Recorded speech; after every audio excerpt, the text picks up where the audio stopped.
Kalau yang muncul itu kan yang lagi tren ini di Oku ini cuma dua nama kan, dua nama. Jadi dua nama itu kita melihat ini kan, saya berkali-kali di berbagai kesempatan untuk menentukan siapa milik Oku. Saya kira kita jangan bicara orang terlebih dahulu, tapi bicara problem, baru kita cari orang.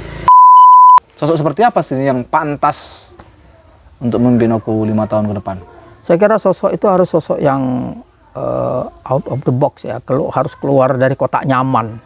Dia harus sosok yang punya nyali.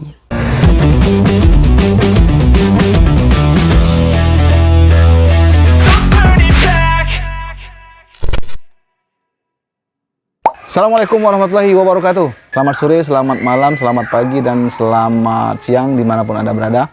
Mudah-mudahan Anda semua dalam kondisi sehat dan tidak kekurangan suatu apapun. By the way, terima kasih bagi Anda yang terus mantengin channel ini, dan bagi Anda yang baru bergabung atau baru melihat channel ini, jangan lupa didukung dengan cara klik tombol subscribe di bawah, dan jangan lupa tinggalkan jejak like, komen, ataupun share apabila video yang kami upload dirasa bermanfaat. Oke, tak perlu panjang lebar, kembali lagi kita di Begesah.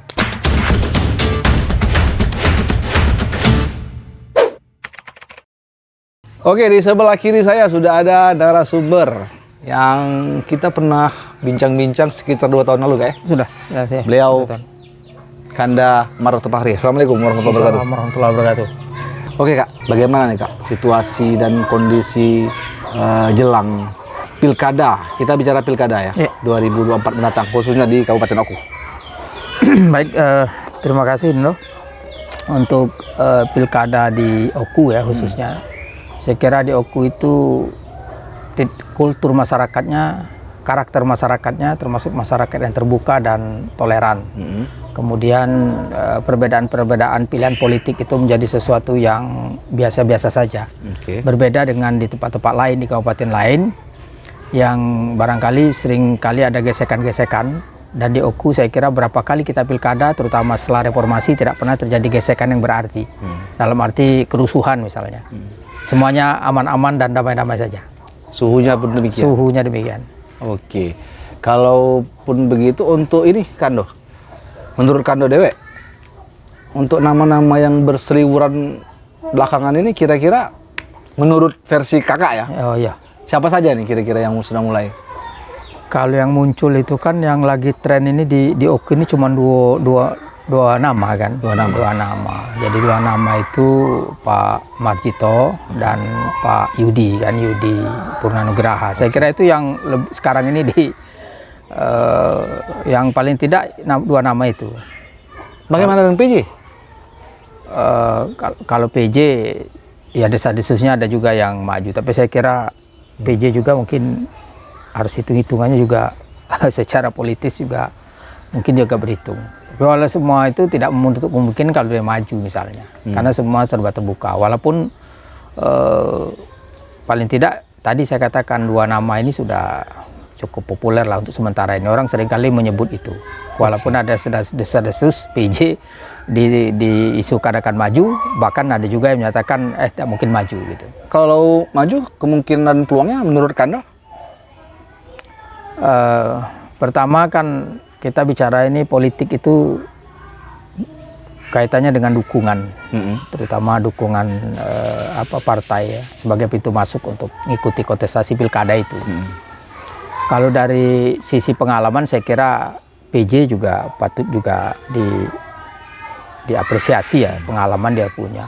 Cuma kalau dukungan politik saya kira dibandingkan dua tokoh yang saya sebut tadi kan paling tidak dari dua nama yang muncul ini sudah punya kalau ibarat main itu sudah pionnya sudah maju selangkah. Karena dua-duanya pemimpin partai.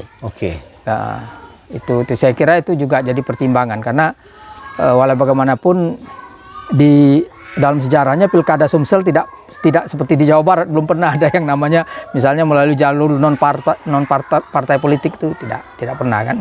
Di Sumatera Selatan saya kira yang memenangi pilkada itu pasti melalui jalur partai. Makanya pertimbangan partai juga menjadi pertimbangan yang saya kira jadi pertimbangan yang dominan juga. Dan dia masih muda, saya kira pertimbangan dia masih muda juga, karir di birokrasi mungkin Masih panjang. masih panjang mungkin ya, Peluang-peluangnya. tapi bukan berarti itu menutup kemungkinan dia maju misalnya kan. Apa yang kita katakan itu kan pertimbangan-pertimbangan yang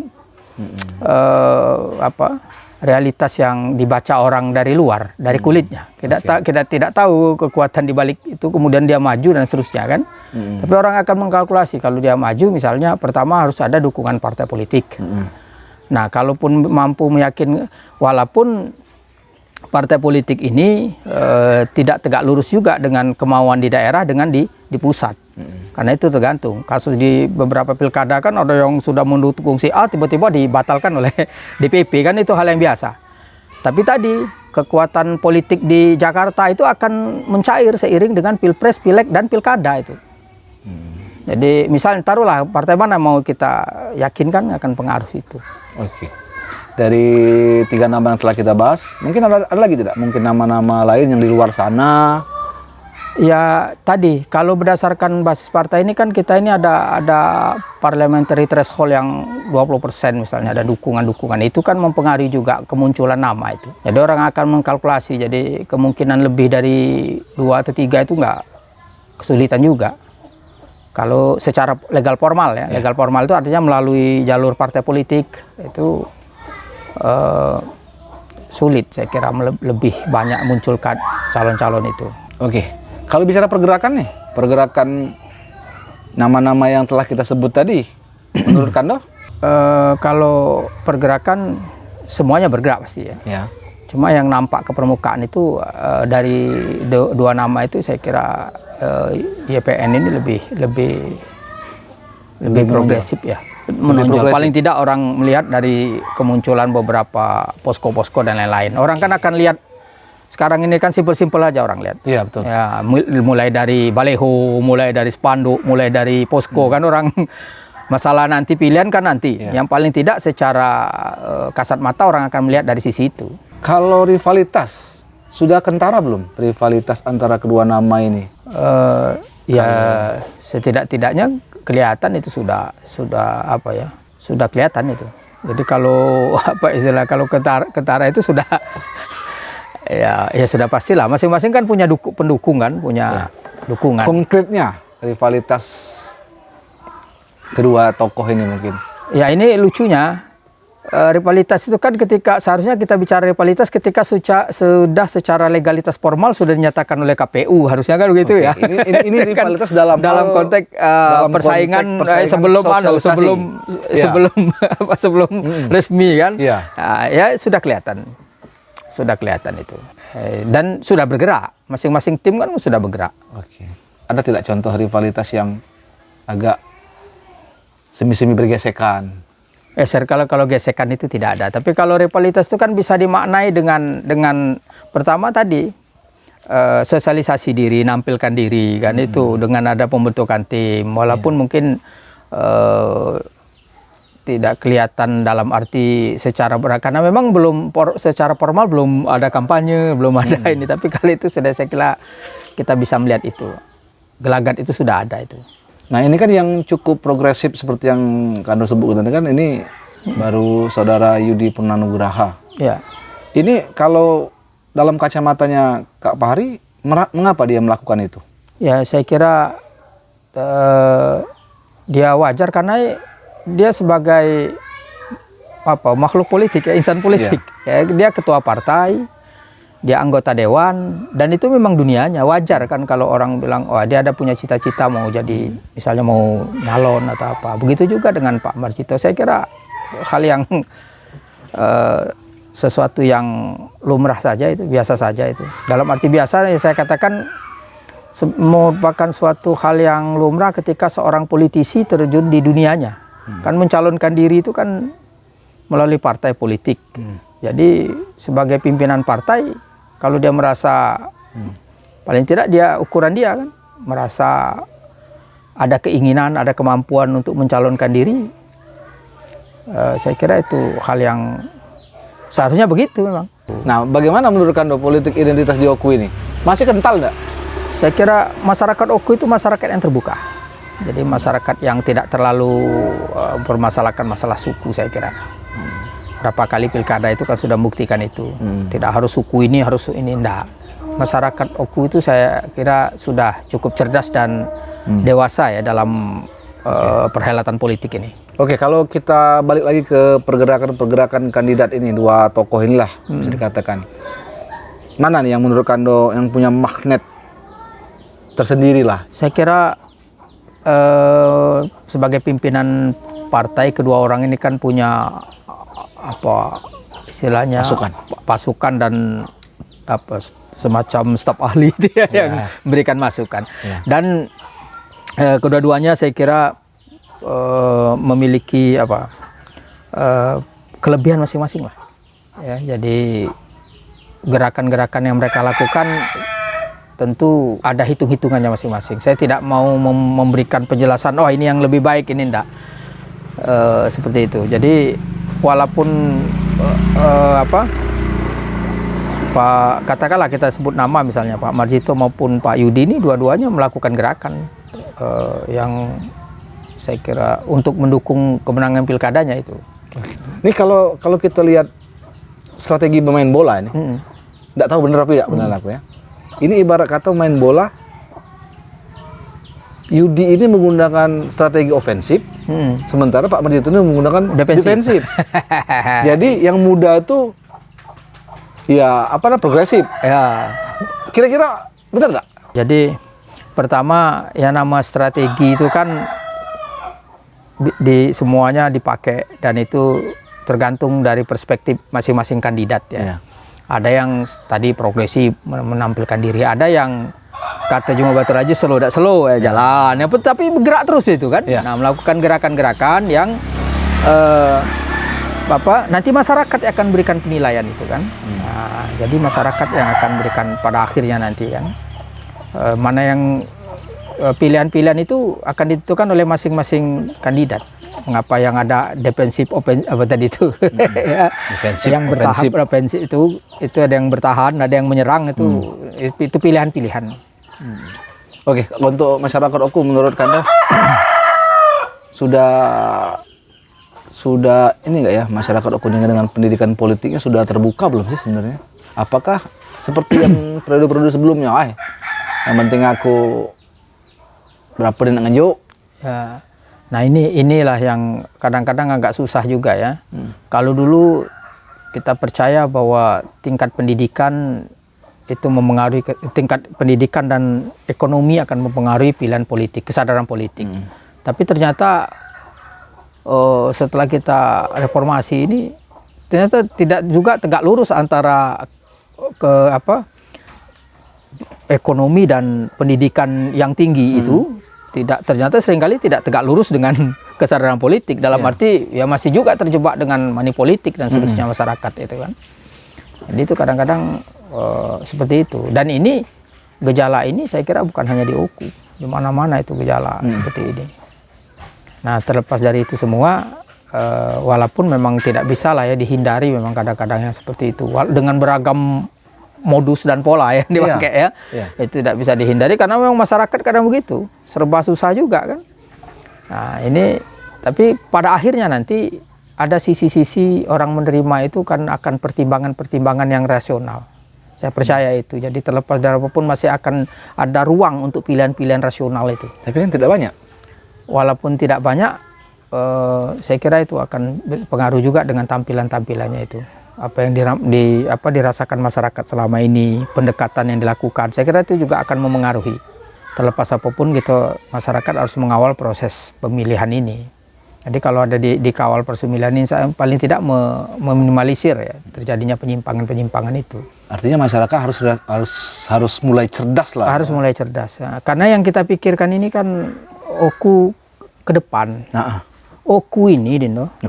Jadi saya pikir saya tidak terlalu banyak dalam soal itu ya, kajian pilihan pilkada itu, karena nanti kita akan lihat nanti setelah ada secara formal KPU mengumumkan siapa yang nyalon. Itu baru kita nanti. Nah, yang ingin saya bicarakan itu adalah terkait dengan kondisi Oku. Kondisi Oku itu luar biasa maju dan menarik ya. Walaupun sekarang kita mulai ditinggalkan, paling tidak jalan. Ini kan, Iya, iya. ini kan ke depan ini bagian Oke. dari problematika. Jadi saya kira lebih menarik itu pilkada itu bicara yang ini di hulunya ini. Baru kita nanti bicara ring-ring orang. Wah, yang kira-kira kok cocoknya ini orang. Nah, saya kira Sebenarnya itu seperti di itu. pertanyaan pemungkas sebenarnya. Wah, itu. Tapi nggak apa-apa dibahas. Iya, Ini kita jadi- mulai mau akhir-akhir ini. Jadi kita melihat ini kan saya berkali-kali di berbagai kesempatan untuk menentukan siapa milik Oku, saya kira kita jangan bicara orang terlebih dahulu, tapi bicara problem. Baru kita cari orang. Oke. Jadi di berbagai kesempatan saya mengilustrasikannya itu seperti mobil tua. Jadi kalau kita pakai ada mobil yang kendaraan kita lah tua umurnya, kemudian kita nak jalan kira-kira ke daerah Krui, Lampung Barat, itu kan itu jalan yang ekstrim, kemudian rawan longsor, terus di sana sepi, jarang penduduk, Mobil tua tadi. mobil tua, sementara di dalam mobil kita ngajak keluarga, Macam-macam. ya kan? Macam-macam.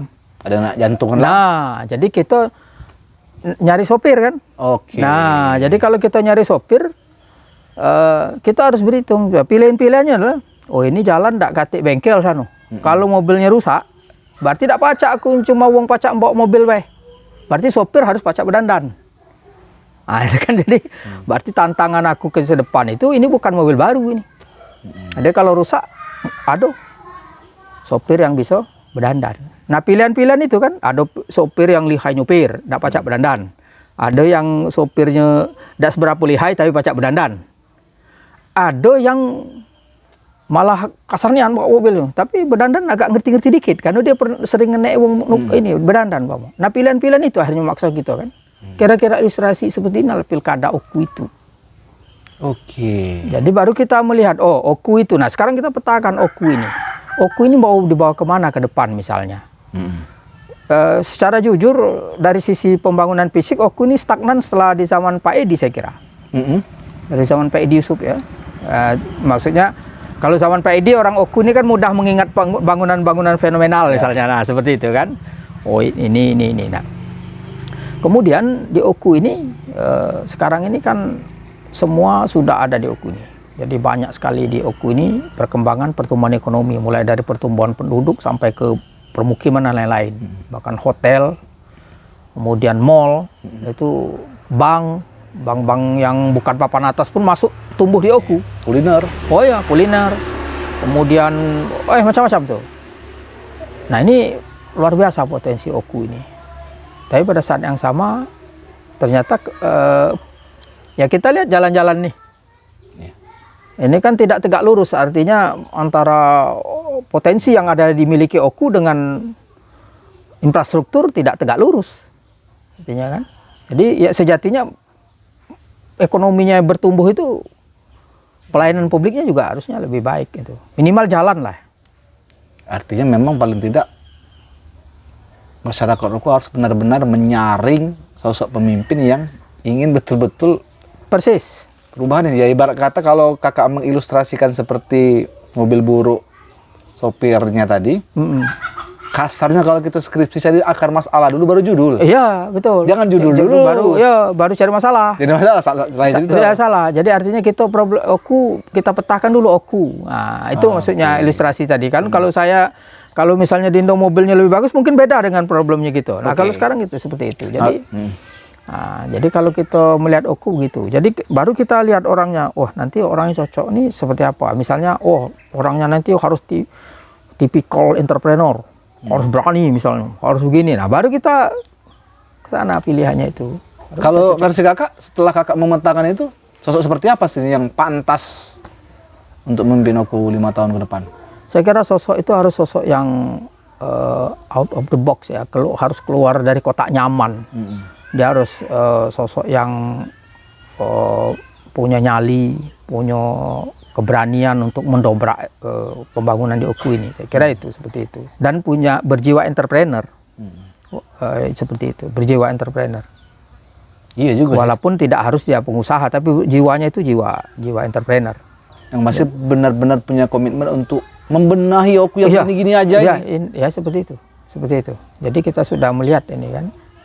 Seperti ini jadinya. Jadi jalan-jalan, infrastruktur dan sebagainya ini harusnya sudah lebih baik. Nah, apalagi nanti kalau sekarang ini saja sudah jalan sudah sepi sekarang kan, jalan lintas kita ini. Jadi muter-muternya nanti orang Oku ini kalau tidak ada yang bisa kita tawarkan di Oku nanti orang kemana nanti kita ini? Seperti itu. Iya, betul juga sih. Belum lagi perusahaan-perusahaan daerah yang nggak menghasilkan apa-apa. Nah itu menghasilkan apa? Jadi kan, jadi kalau tidak salah terakhir ini ada PDAM kemarin disoroti oleh anggota dewan 0 itu kontribusi ke daerah. Nah itu, jadi kan BUMD itu harusnya kan kompleks ya masalahnya. Sangat kompleks. Nah disitulah, di saat itulah kita bicara soal sosok. Ah, kira-kira baru kita tampilkan nih sosok ini kira-kira Tapi kalau sosoknya baik tidak berani menghadapi tantangan, nah itu yang kunyebut penyali itu. Belum apa-apa sudah takut ini, sudahlah. Jadi harus menurut Kando sosok yang punya nyali? Ya harus punya nyali. Karena nyali itu penting. Karena seorang sosok itu tidak bisa dengan posisi yang nyaman. Terlalu terjebak pada hal-hal yang terlalu birokratis itu agak susah juga. Walaupun kita tidak boleh ngabai terhadap hal-hal yang bersifat birokrasi. Tapi terlalu birokratis juga salah. Kalau 2 nama tadi kira-kira sudah terpetakan belum siapa nih sosok yang punya nyali? Saya enggak. Tapi nanti kita petakan saja seperti itu. Jadi kira-kira silakan masyarakat lah ya. Jadi masyarakat akan memberikan pilihan-pilihan itu kan. Kira-kira ini. Kalau tidak kita ngonyor. Nah itu kita kan ngonyor. Ngonyor itu stagnan. Ngonyor. Habis pilkada lagi kan. Itu yang terjadi. Nah, selama ini. Ya. Kalau kita punya nyali pimpinan memang harus begitu daerah pilkada ini karena memang namanya otonomi daerah itu kan semuanya sudah banyak diintuk oleh di daerah. Betul. Walaupun tidak sepenuhnya itu di tangan dalam hal ini berarti tidak sepenuhnya masyarakat juga pengaruh masyarakat perlu juga itu masyarakat diberikan pemahaman bahwa pilkada itu tidak semata-mata di orang di bupati tapi seluruh banyak elemen banyak indikator yang mendukung keberhasilan otonomi daerah. Tapi yang karena ini orang nomor 1 ya otomatis dia yang imam kan, yang jadi imam jadi dia menentukan sopir. Jadi dia harus menentukan itu. Usia gimana nih usia? Ya usia saya kira faktor seringkali kan orang bicara soal pilkada ini bicara soal kematangan. Kematangan itu identik dengan umur, nah, kan begitu ya. Walaupun kita tidak bisa bantah itu. Kata Hamka itu kan jauh perjalanan banyak dilihat, panjang umur banyak dirasakan, gitu ya. Tapi soal pilkada ini kan bukan persoalan semata-mata persoalan umur itu saya kira. Ini tidak ada sepenuhnya berhubungan dengan kalau yang umurnya masih muda tidak layak. Bukan begitu. Kelayakan itu bukan diuji di sikan itu. Pejuang-pejuang kita juga dulunya juga di usia muda kan. Yeah. Misalnya Jenderal Sudirman dulu 30 tahun, sebelum 30 sudah jenderal. Dan Mogot itu juga umur berapa 19 tahun itu. Kemudian K.J. Dahlan saya kira juga menggerakkan gerakan Muhammadiyah di bawah. Sebelumnya sekitar 40-an ya umurnya. Jadi usia muda itu hal yang bukan hambatan, bukan halangan untuk maju. Nah orang berdalih, itu kan dulu zaman perjuangan, sekarang sama saja. Apalagi zaman sekarang, sama saja itu tidak ada hubungannya. Jadi saya tidak mengarah kepada salah satu calon yang ada, tapi perdebatannya tadi. Jadi ini bukan perdebatan soal umur dan soal suku ya. Jadi soal kita kemampuan. Nanti soal integritas. Nah, integritas atau moralitas itu ya. Kapasitas itu saja nilai. Jadi kalau soal kalau soal yang lain kan tidak ada hubungannya, misalnya ada tua dek nua nah. Mana?